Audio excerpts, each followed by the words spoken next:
We thought you might like to know that there is an organization in Indianapolis that focuses on teen homelessness. Their name is Outreach Indiana, and you can learn more about them at outreachindiana.org. And today I have the privilege of speaking to their Chief Executive Officer, Andrew Neal. We talk about how pervasive in Marion County homelessness is. How can they reach more, and how can you help reach more homeless teens? And how does Indianapolis deal with homelessness in a way that other cities might not? Is that good or bad? We find out more here on The Chris Spangle Show.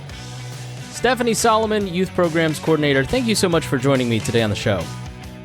Thank you so much for having me, Chris. So tell me a little bit about what you do at the Indiana Coalition Against Domestic Violence. Sure, yeah. So I am the Youth Programs Coordinator. And I'm part of the prevention team at the Indiana Coalition Against Domestic Violence. We are the state coalition for domestic violence programs. I see us kind of as an umbrella for the domestic violence work that's being done across the state. We have a really holistic approach. From connecting survivors to whatever needs they have, whether that be housing, economic needs, legal needs, but also focusing on prevention. So doing what we need to do until violence ends.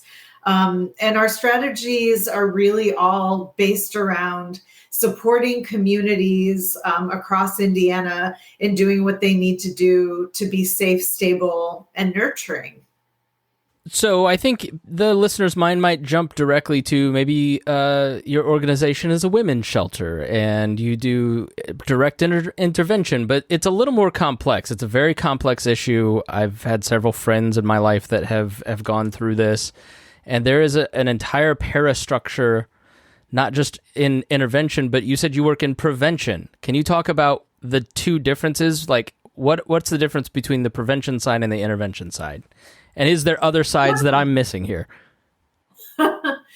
I think there's always multiple sides to any social issue that we talk about. But when I think about the work of ICADV, we're doing both intervention and prevention. And so the intervention side is you're in a violent situation and you need legal representation or you need another place to stay. So either a domestic violence shelter or supported housing of some kind. And so we're not the place that you come to stay. We're not going to be the organization that puts a roof over your head and has meals. We're the organization that's going to help you find whatever those resources are that you need. So that's kind of the intervention side of what we do. So survivors across Indiana, they hit crisis and we intervene. In that really what I see as holistic way. Prevention is more saying that it doesn't have to be this way. We do not have to see domestic violence as a given or as a norm. And with the rates being what they are, we often assume this is just the way it is. And so we have to intervene because there's no other choice. Prevention is about what kind of conditions would allow for a world where we weren't needing to intervene in a regular way when it came to domestic violence, where we really could support and promote health and well-being and safety for our communities. I don't want to be indelicate here. I think when domestic violence is often talked about, it's sort of on the women and supporting women, right?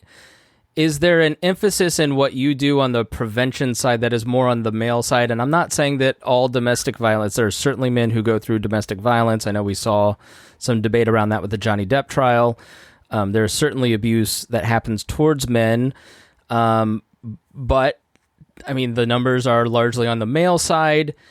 is a little bit of your work trying to find strategies to help choose a different path than maybe leaping towards anger? Yeah, so I mean, I think that's because I focus on prevention with youth.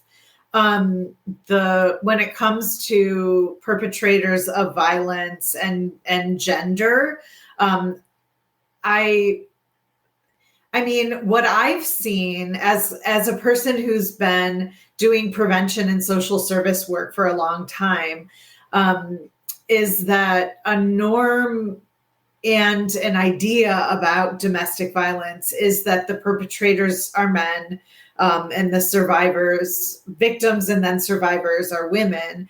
Um, but it's actually, in many ways, from a prevention perspective, a lot of those gender norms are what support violence in the first place.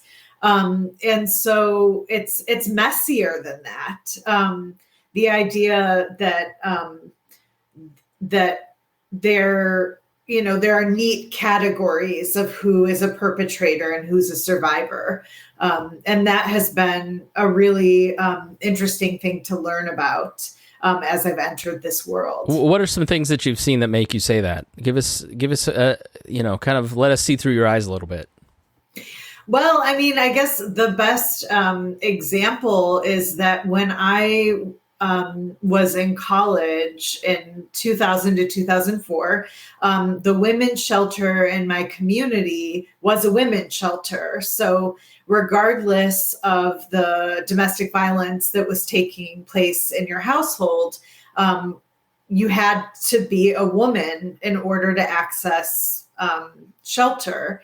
And joining with ICADV and kind of watching as a person who's worked in social services for a long time and in nonprofits, we've seen that, perpetrators can be different genders. It doesn't follow this cultural story as closely as I mean, we want cultural stories to make sense of things, and Right. sometimes they miss really important details.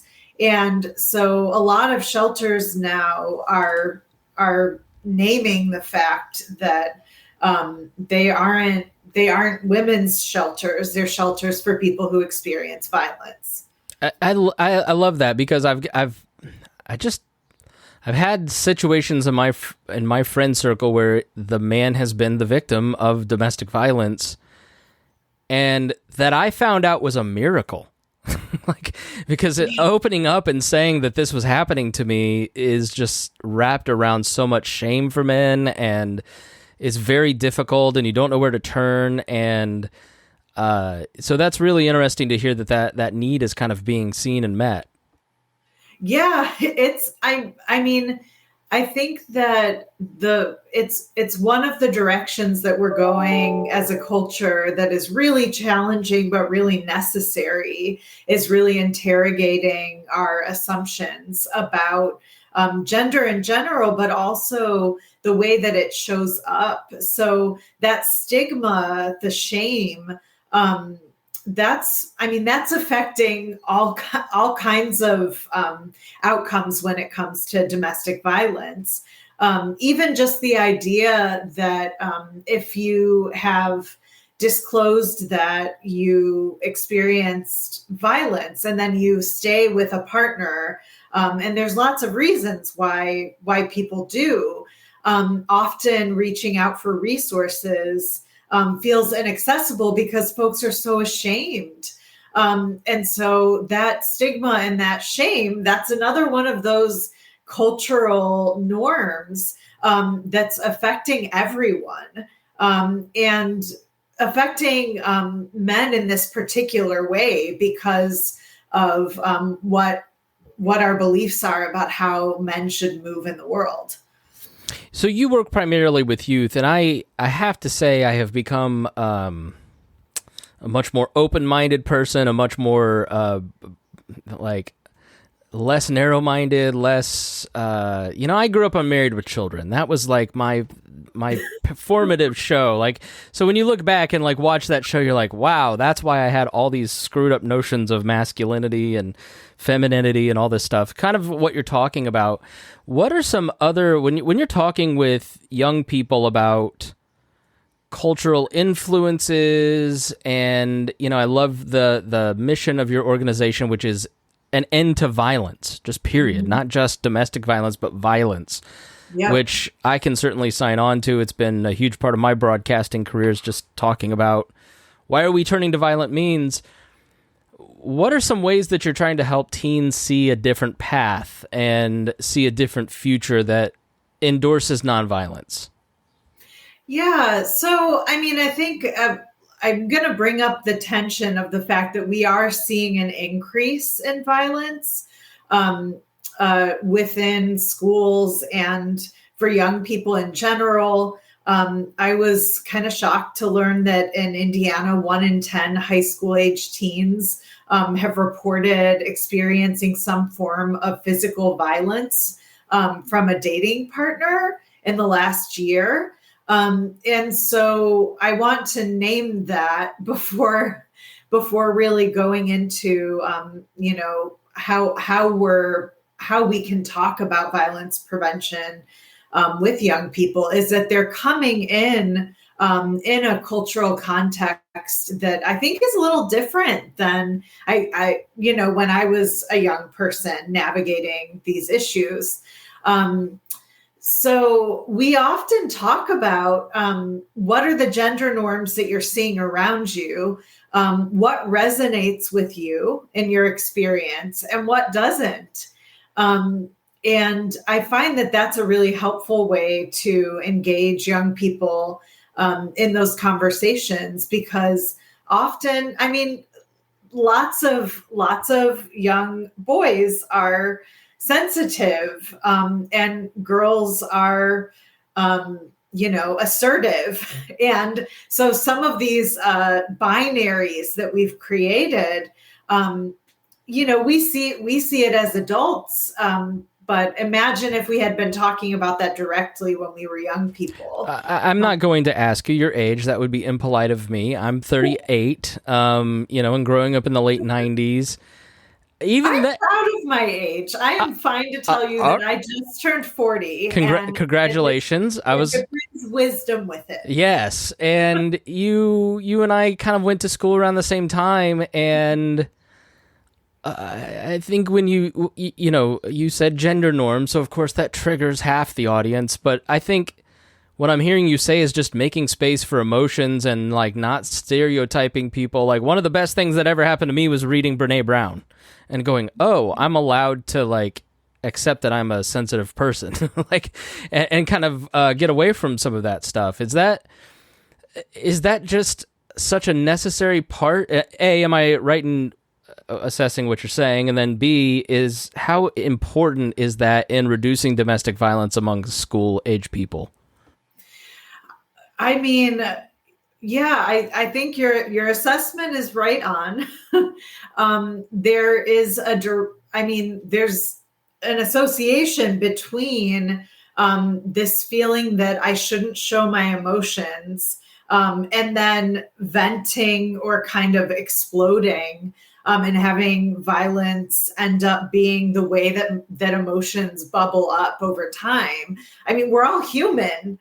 And so we're gonna let that energy out. Conflict is part of life.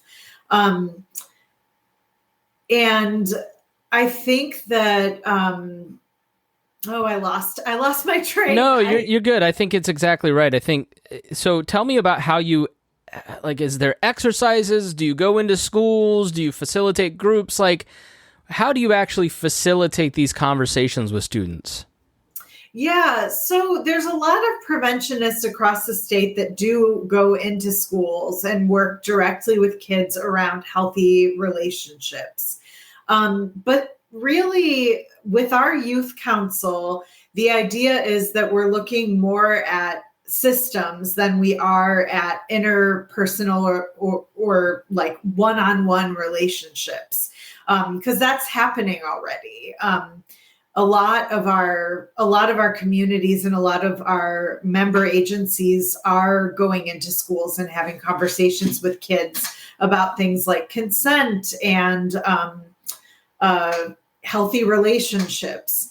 But when I'm working with young people on our youth council, we're more talking about what are these bigger systems that are influencing what's happening to you at school. So there are those stories about, the relationships that are happening and friendships and all of those interpersonal things that make up our lives. But we're taking it a step further and we're saying, okay, what's influencing that? And how can we address those wider influences?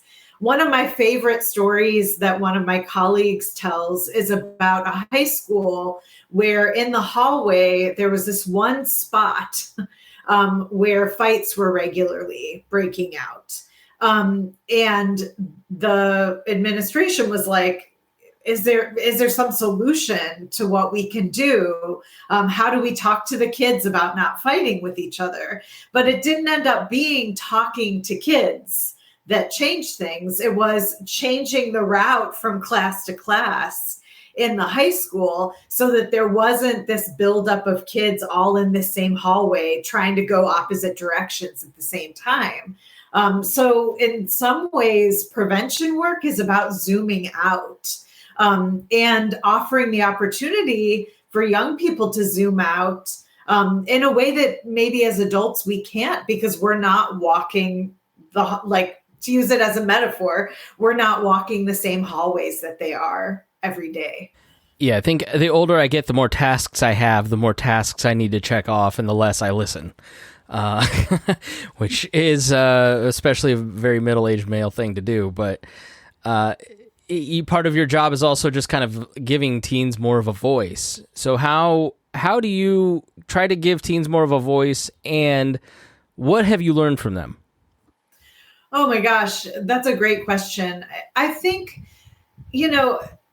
when I think about just the way that we orient towards young people, we want so badly to create safety for them. And then sometimes the things that we're doing, those tasks that you're talking about, can lead us to kind of, not notice what they're trying to tell us. And so I see the center of my work being listening deeply to young people. And then also hearing from them, not just hearing their voices, but hearing the strategies and ideas that they have about what could improve the conditions in their own lives. And what I'm hearing from kids is that they want connections. And I'm sure some of this is about, the ways that the pandemic impacted school for kids. And some of those big policies led to isolation. And my favorite thing that I'm hearing from kids is how much they appreciate connecting with each other, first of all, but also with the caring adults in their lives. And we know that from studies done by the CDC around violence prevention, that having caring adults and mentors in the lives of young people who listen to them and support them can really change the trajectory of young people's lives. So, and I love that it feels like an honor that I get to hear the stories of young people, especially as a 40-year-old. And some of it I connect with because I was a teenager at one point, and some of it is so new. There was, as you know, there was no TikTok. There was the internet was just like a twinkle. It was the golden age. You had GeoCities, and you could go, and then Facebook ruined it all. And then these kids these days, Stephanie Solomon of the Indiana Coalition Against Domestic Violence, are just on their phones all day. You're telling me that they actually want to connect with people their parents' age? How how can that be true? And there are a lot of adult ears listening who have a lot of influence over, maybe teenage kids. Like, what can adults do better to aid some of that? Chris, I want to flip that on its head because those adults these days can't get off their phones. You're a social worker. I've got friends in the social worker world at elementary schools saying kids are they're going through neglect because their parents are on their phone too much. Yeah. So I'm in public health, so I won't claim to be any kind of counselor or therapist, but on a population level, I think one of the things that adults can do is pay attention to what's the environment when I'm around young people. So whether that's a teacher, an administrator, a parent, an aunt, an uncle, how attentive am I being to the young people that are around me, and how available am I? And I'm not blaming any of us on the individual level. We have a world where we have emails and texts, and often the work-life boundaries have it so that there are people communicating with us all the time, and there's a sense of urgency. And so what would it look like as a culture if we said, if we put the urgency of our emails ahead of the urgency of being present with our young people, what could the world look like? And so that's a norm that I think we as adults need to be attentive to, is how can we also pay attention to things other than our phone? It's not to drag current events into it, but we've just seen so many times in so many of these instances of violence with young people. There were a lot of signs there, and imagine if more parents, coaches, teachers, I guess that's one question that I have that maybe you can answer, that I always kind of see with some of these situations. I go, is there just not a network? Like, are the teachers not talking to each other or talking with local law enforcement? Or, I don't want to delve into specific acts like gun violence in schools, but do you just sort of see those gaps where the adults in some of these kids in crisis lives are not communicating, or they're not intervening with clearly a young person is being violent, or they see signs of somebody being abused and they're not willing to step in? And is that something that we can change, or are you working on? I definitely believe it's something we can change. And I think every question you've asked, I've brought it back to a norm. Yeah. Or some kind of cultural narrative, but we tend to silo ourselves. So if you're in law enforcement, you're in social services, you're in education, we're not great at communicating across those sectors. And so I think the promise is us really working on, there's the assumption, it's not an assumption, it's a reality that we are all connected.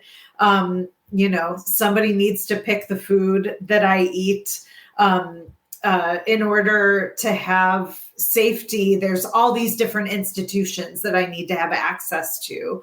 And so if we took that really seriously, how interconnected we all are, and we started breaking down those silos of communication, and collaborating together, I think there's incredible promise in that. And I know that those are just words, but I think that there are examples and models that we can practice with of how we can be working across our silos more effectively. I don't know that they're just words. Like, Indianapolis is a great city because it's got something special. It has a very strong civil sector to it, and it always has been. It's why we have so many monuments in downtown Indianapolis, because there were so many groups networked together. And I think it's as the population has grown, those relationships kind of fray and people, like you say, get siloed. But there is like a spirit around education, for instance, in Indianapolis, where there is a lot of cross communication. And I think with the rise in violence, maybe there's just some, again, to use the words, intentionality that all these different groups can kind of talk together. So we're talking a little public policy and how that influences domestic violences and the conditions. You know, what's another big social norm that you see that kind of is a current that can lead somebody towards either being a victim or a perpetrator of domestic violence? What's one thing that really concerns you that we haven't talked about? I mean, I think we talked about stigma, and a lot of that stigma comes from this idea of privacy, and that I see as coming from individualism. That we're all kind of, our own little. There's a good saying for that, but of course, at the time I need it, I can't. We're all islands, so we have this feeling of like, if there's a problem, it's not necessarily socially appropriate to ask for help, and maybe in fact it's seen as weak to ask for help.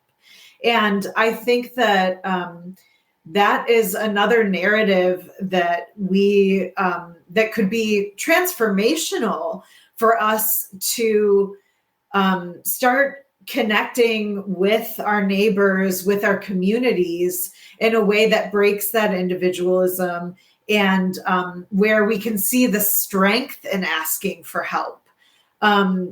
I mean, it's incredible what resources and supports we can offer each other when we're listening deeply and communicating clearly and authentically with one another. So I think that's one where, I understand the drive for self-sufficiency and kind of the roots in our culture for that. But I think that you brought up Brene Brown. Connection is really powerful. So when we talk about violence prevention, that connection piece, that breaking of isolation, creation of belonging and inclusion, I think can go a long way to breaking some of those cycles of violence that we see, whether it's in, a couple or on a wider scale. Yeah, there's just no doubt that we have to be connected to each other, and we're all in this together. Isolation, as we've seen the last 3 years, just doesn't really work well for human beings. They like to be around people. All right, we end with shameless well, let me ask you the question before the second to last thing. What do you see on a daily basis that you wish everybody understood about your work? Oh my gosh. I think that what I see on a daily basis is the power of a group of people coming together and really interrogating and looking at an issue and saying, how can we collaborate, and what systems can we impact to make a better world? And that a lot of that starts with relationships, not just relationships, with, one-on-one interpersonal relationships, but relationships with the organizations and institutions that surround us. I'm talking about schools and libraries and community organizations working together.